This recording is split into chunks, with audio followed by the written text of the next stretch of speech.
everyone. Steve Harvell with Creative Ventures, and welcome to our latest edition in the Over Coffee video series. I have here a tennis ball. Its size, strangely enough, is not universal. It can be between 2.57 inches and 2.7 inches in diameter. It can also vary in its weight, from 1.97 ounces to about 2.095 ounces. There's wiggle room in the design of a tennis ball, strangely. In the sport, it's dictated by the physics of the contact of the racket.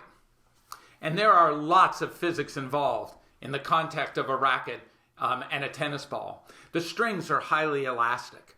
They exert a restorative force on the ball when it impacts the strings. And there are an amazing array of mechanical principles involved. The laws of motion and gravity and impulse and momentum and collision elasticity are involved.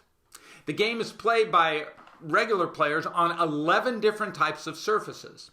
If you're a professional, it kind of comes down to 3 different types of surfaces: clay, slow, hard courts, medium, and grass courts, extremely fast. All of this makes for an unbelievably challenging game, which is kind of leading me to the purpose of what I wanted to talk about today. And it leads me to Rafael Nadal. Now, Rafa is a unique tennis player.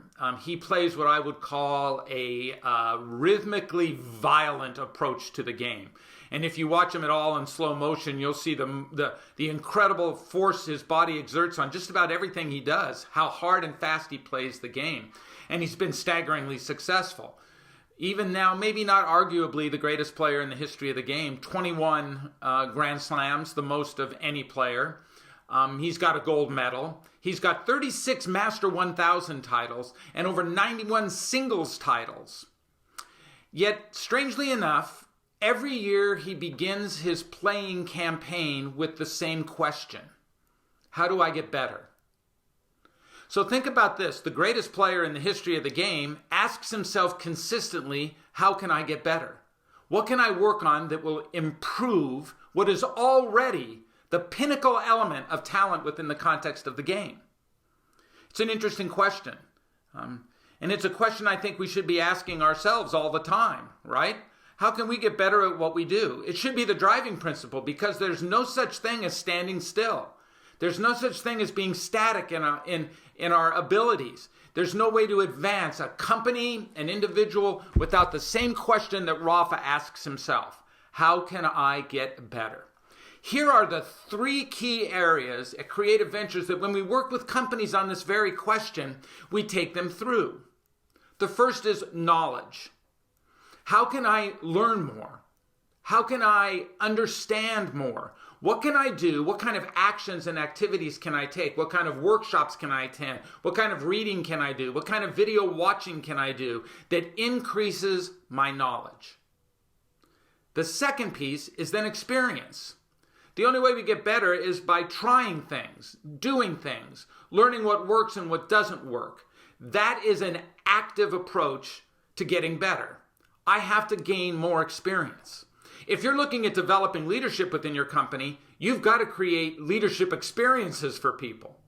The idea that experience drives us in our ability to get better. Now connect that with the first part, knowledge, and you've almost got the whole formula. Because as you've probably guessed, it's going to be 3 parts: knowledge, experience, and the last are skill sets.